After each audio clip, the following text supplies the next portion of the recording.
Lepo vas pozdravljam v imenu našega Gospoda Jezusa Kristusa, kateremu smo se zbrali danes. Za začetek bom prebral besedilo, ki bo osnova pridige, in to bo iz apostolskih del 9. poglavje od 1. do 19. vrstice.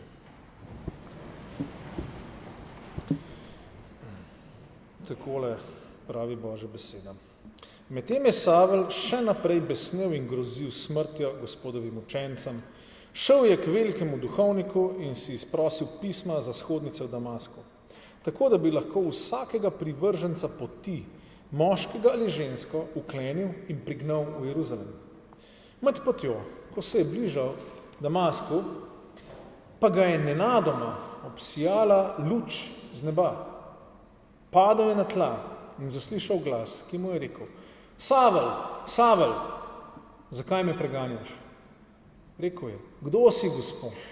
Glas pa je odgovoril: Jaz sem Jezus, ki ga ti preganjaš. Zdaj pa vstani in pojdi v mesto in izvedel boš, kaj moraš storiti.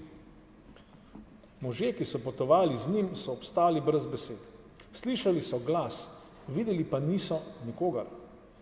Savel se je dvignil stal, toda čeprav je odprl oči, ni nič videl. Prijeli so ga za roko in peljali v Damask. 3 dni ni nič videl in ni ne jedel, ne pil. V Damasku je bil neki učenec z imenom Hananija. Ta je imel videnje, v katerem mu je Gospod rekel: Hananija. Glej, tu sem, Gospod, je odgovoril. Gospod mu je rekel: Vstani in pojdi v ulico, ki se imenuje Ravna. V Judovi hiši poišči človeka iz Tarza, ki mu je ime Savel. Glej, ta človek moli in v prikazni je videl moža z imenom Hananija, kako je vstopil in nam položil roke, da bi spet videl. Hananija je odgovoril: Gospod, od mnogih sem slišal o tem človeku, koliko gorja je prizadel tvojim svetim v Jeruzalemu. Tudi tu ima od velikih duhovnikov pooblastilo, da lahko uklene vse, ki kličejo tvoje ime. Gospod pa mu je rekel: Pojdi, zakaj on je posoda, ki sem jo izbral, da ponese moje ime pred pogane in kralje in Izraelove sinove. Pokazal mu bom, koliko moral trpeti za moje ime. Hananija je šel in stopil v hišo. Položil je nanj roke in rekel: Brat Savel, Gospod Jezus, ki se ti je prikazal na poti semkaj, me je poslal, da spregledaš in postaneš poln Svetega Duha. In v hipu so padle kakor luskine z njegovih oči, spet je videl, vstal in se dal krstiti. Zaužil je hrano in vrnile so se mu moči. Gospodova beseda za nas.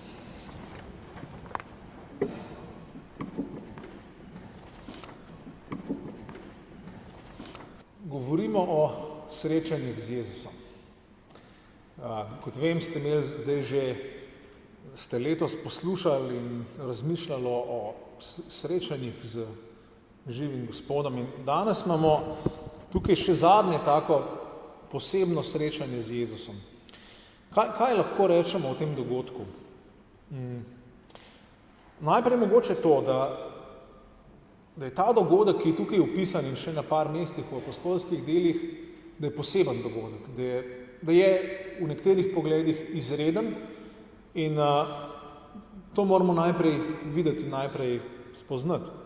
Namreč sam apostol Pavel ga v svojem prvem pismu Korinčanom pravzaprav omenja to svoje srečanje z Jezusom kot zadnje od srečanj z ostalim Kristusom. Prav kot en nepravilno rojen sem jaz med apostoli, ker se je meni nazadnje še meni Kristus prikazal. Tako se prav tukaj gre za eno posebno srečanje z Jezusom.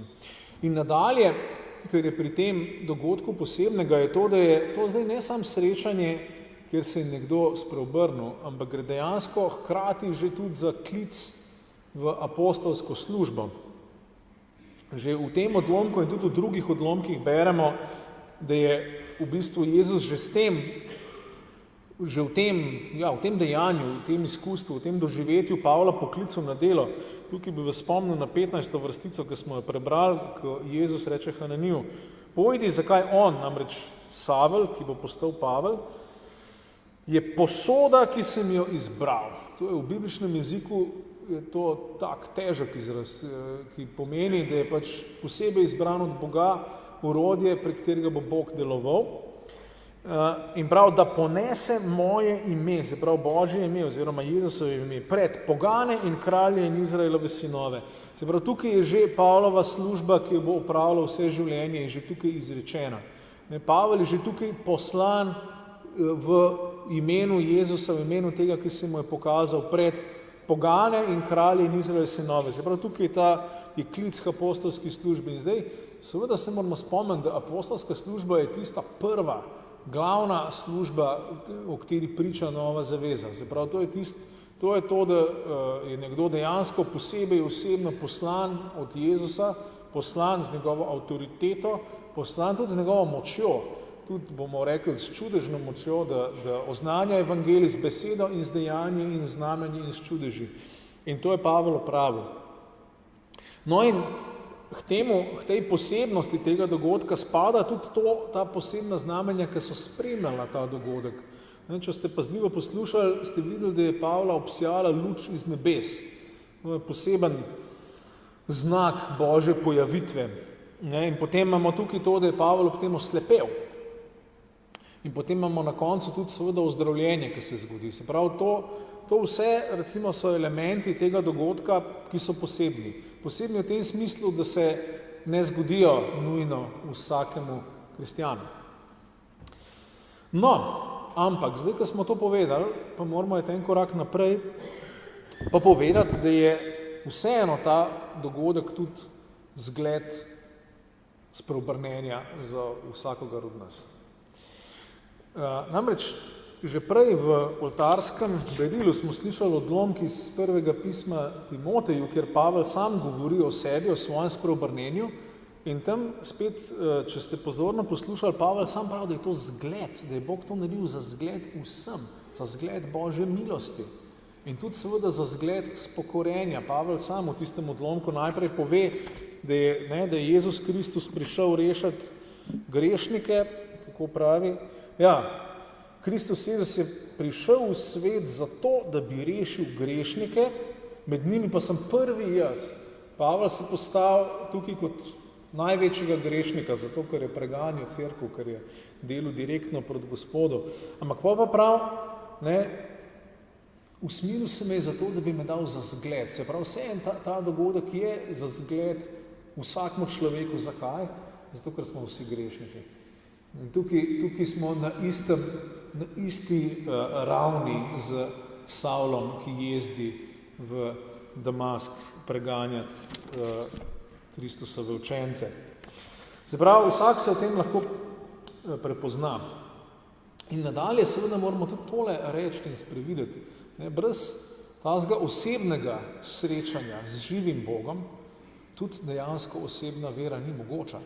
Bog se želi srečevati z vsakim od nas. Bog je obljubil kot temeljno postavko, da tako rečem, nove zaveze, je obljubil, da ga bodo spoznali vsi, od starih do mladih. Noben ne bo več učil, spoznajte Gospoda, ker se bo Bog sam po svojem živem, oživljajočem, svetem duhu dal osebno spoznavati vsem. Se pravi, to osebno srečanje z ustalim Jezusom, Kristusom, Mesijem, to je temelj naše vere. To je od tukaj sploh vera prihaja. Ker vera, živa vera lahko pride samo iz živega Boga. Življenje v nas je lahko rojeno samo iz Božjega življenja. In kar je rojeno iz duha, je duh, prav apostol Janez, evangelist Janez. Se pravi, samo Božje življenje v nas porodi pravo, resnično, večno življenje. Zato rabimo to srečanje ali pa celo srečevanje z živim Bogom. No, tukaj moramo videti, se pravi, če je to zgled spreobrnenja, poglejmo, kaj to spreobrnenje je. In tukaj sta dva elementa ali pa dva vidika ali pa dve gibanji, ki jo opazimo. Prvo je seveda, kar Pavel izkusi, je to, da pade na tla in spozna in razume in občuti svojo grešnost, težo svojega greha, svoje bede.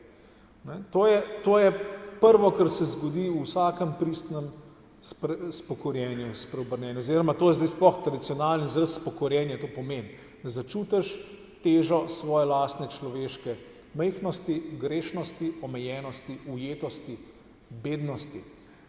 In to je Pavel v tem srečanju najprej izkusil, padel je na tla in se zavedel, kje je v resnici.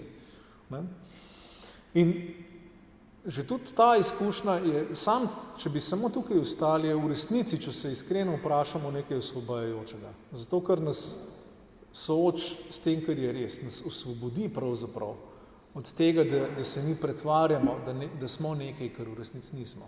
Tukaj smo osvobojeni, da preprosto priznamo in spoznamo svojo omejenost, svojo grešnost, svoje napake, tega, da mi sami ne moremo. No, potem je pa tukaj drugi element. Je pa ta izkušnja Božje milosti, je pa izkušnja Božjega odpuščanja, Božjega sprejetja. Pavel, meni je presunljivo pravzaprav, kako lepo Jezus tukaj govori s Savlom. Kaj me preganjaš? Kaj sem ti naredil? Jezus bi lahko prišel ostro z jezo, ampak ne, on reče, kaj me preganjaš? In potem, ko Pavel začne govoriti z njim, Jezus pravi, v redu, zdaj boš šel v Damask in boš zvedel, kaj moraš naprej narediti. Jezus ga, kljub temu, da Pavel njega preganja, da preganja Jezusove učence, tle je zanimivo, kako se Jezus zelo identificira s svojimi učenci. Ste opazili, Jezus reče, kaj mene preganjaš? Savel preganja kristjane, Jezus reče, kaj ti mene preganjaš? Jaz sem v njih. No, ampak prav, pejt, boš zvedel. Se pravi, Jezus ga že hkrati v tem, ko mu pokaže njegovo grešnost, ga kliče k sebi, ga sprejema, mu podaja roko, ki je milostna, ki je usmiljena. In to smo prej spet slišali v tem odlomku v prvem pismu Timoteju, kako je to zgled velikega usmiljenja Božjega, velike Božje milosti, ki vrši zmago nad sodbo, nad grehom. No, se pravi, ta dva elementa imejmo pred očmi, ker vsako pristno spreobrnenje mora imeti oba. In tukaj moram seveda opozoriti, v današnjem času se dostikrat oznanja spreobrnenje brez tega prvega elementa, brez spokorjenja, brez tega, da se človek jasno zave svoje bede, svoje grešnosti, tega, da pač delamo narobe. In pred tem seveda se moramo paziti, ker tukaj pravzaprav se oznanja lažni Kristus. To ni ta prav Kristus, ta, ki človeka ne sooči z grehom. Zakaj? Zato, ker če se ne soočimo z grehi, ne moramo iz njih izstopati. Ostanemo njihovi ujetniki. Kristus je pa prišel, da nas osvobodi. Zato je to tako pomembno. Se pravi, tukaj imamo pred sabo zgled pristnega, pravega, čistega spreobrnenja. Pavel hodi v eno smer in se sreča z ostalim Kristusom in njegova smer se obrne za 180 stopinj in gre v drugo smer. In to, če bi brali naprej v apostolskih delih, pol takoj zatem vidimo, Pavel že takoj v Damasku začne oznanjati Kristusa, takoj. In ljudje se čudijo, kaj pa je zdaj to? Ali ni ta prišel preganjati, kako, halo, kaj se je zgodilo? Vidimo res obrat za 180 stopinj. In to pravzaprav beseda spreobrnenje to pomeni in v slovenščini in tudi v izvirnih jezikih gre za obrat. Prav zato, da pač hodiš po cesti v eno smer in se obrneš in greš točno v nasprotno smer. To pomeni obrnce.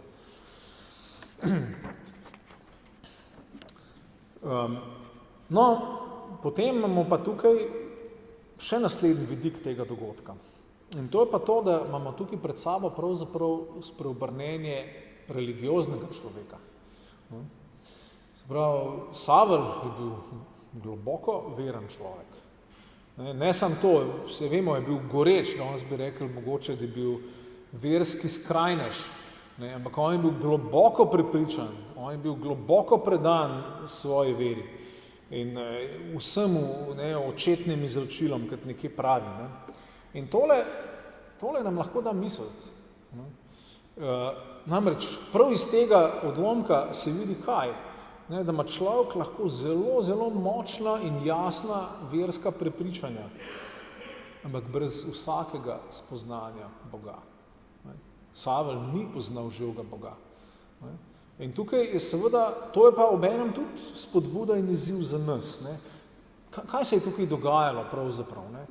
Jezus je ogrožal to njegovo sveto vero. Ne? Zakaj je Savel tako divjal proti kristjanom? Zato, ker je to čudno gibanje, ki ga je sprožil ta čuden pridigar iz Nazareta, enostavno je rušilo temelje tega, kar je imel on za sveto. Ne? In to seveda, to je Savla tako zrevoltiralo, da je ratu goreč preganjalc cerkve in kristjanov in Jezusovih učencev. Ne? Tukaj, to je problem, ki je bil tukaj v ozadju. Ne? No in zdaj predlagam, da smo iskreni in si priznamo, da je v vsakem od nas nekaj tega Savla. Tudi če mogoče nismo tako radikalni, kot on, da bi šli preganjati kakšne, s katerimi se ne strinjamo, ima pa vsak od nas naslednji problem. Vsak od nas ima svojo komfortno cono. Ima cono svojega udobja, kjer se počutimo varno in to področje ima lahko religiozne oblike tudi. Ne? Vsak človek ima to. Ne? In zdaj težava s to cono je pa tole, da iz Božje perspektive je pa ta cona v resnici kletka. Mi se v njej varno počutimo, ampak v resnici smo njeni ujetniki. In zato nas Jezus ne pusti pri miru. Tako kot Savla, tudi nas Jezus izziva v naših varnih conah, v conah udobja, tam, kjer smo si mi priredili življenje in tudi smo si priredili mogoče Boga, tako kot nam paše, tako kot ustreza nam. Ne? Ampak v resnici je to ječa, za katero smo sami sebe prepričali, da je to naš izbor, da je to nekaj dobrega, pa v resnici ni. In Jezus nas tukaj izziva. Jezus nas iz teh udobnih con, varnih con, komfortnih con nas kliče ven. Zato on hoče našo kletko stresti. In Jezus nas in Savla seveda hoče imeti svobodne zase, za njega. In ta svoboda, kot vemo, je pa edina resnična in prava svoboda. Svoboda je velika beseda v sodobnem, recimo, liberalnem svetu. Ne? Liberalizem tako pomeni svobodo, ampak vsi vemo, da glede na evangelije pa ta svoboda, ki se tako propagira v tem svetu, da je v bistvu laž, je ujetništvo. Prava svoboda je tam, kjer pravi Jezus, če vas sin osvobodi, boste resnično svobodni. Prava svoboda prihaja iz te tesne skupnosti z ostalim Kristusom. Zakaj? Ker tem, ker je Kristus vstal od mrtvih, tam je ena temeljna stvar premagana in to je smrt. Premagan je naš temeljni človeški problem, naša temeljna rana je ozdravljena tam. In če je ta ozdravljena, so v njej in skupaj z njo ozdravljene, pa saj se začnejo zdraviti vse druge naše rane. In tam je prava svoboda, tam je pravo življenje. Zato nas Bog po milosti nas ne pusti v naših komfortnih conah, ampak trese naše kletke in nas kliče ven. No, pa še en vidik moramo tle povedati. Vemo, da v Novi zavezi se po tem, recimo v apostolskih delih, že naprej, po tem odlomku, se ta Savel kar naenkrat ne imenuje več Savel, ampak se imenuje Pavel. Se pravi, da je dobil novo ime. In novo ime je pa v Svetem pismu nekaj velikega. To je velika biblična tema, ki lahko sledimo že od Geneze naprej, od prve Mojzesove knjige. Namreč v bibličnem pogledu na svet ime pomeni bistvo človeka, pomeni res, kdo ta človek je. Ni samo nekaj zunanjega, pomeni res, ga določa navznotraj. Ne? Se pravi, tole srečanje z ostalim Kristusom je Savla spremenilo od znotraj, njegovo bistvo je spremenilo, njegovo identiteto, kdo on je. Zdaj spomnimo se velikih bibličnih mož, ki so tako spremenili ime. Prvi je kar Abraham. Najprej je bil Abram, potem je bil Abraham, potem je bil seveda Jakob, ki je postal Izrael. In v stari zavezi še mnogi. Potem v novi zavezi je Jezus Petru tako spremenil ime, Simonu je spremenil ime v Peter. In potem imamo še seveda Janeza Krstnika, ki mu je pa Bog že ob rojstvu določil ime in enako seveda tudi Jezus. Se pravi, gre tukaj za tisto temeljno stvar. No in potem, ko sem o tem razmišljal, sem se pa spomnil na en odlomek v Razodetju. v tistih pismah cerkvam v razodetju imamo pri eni cerkvi obljubo, ki se konča takole, dal vam bom novo ime. Pogledamo ta odlomek, to je razodetje 2. poglavje, 17. vrstica.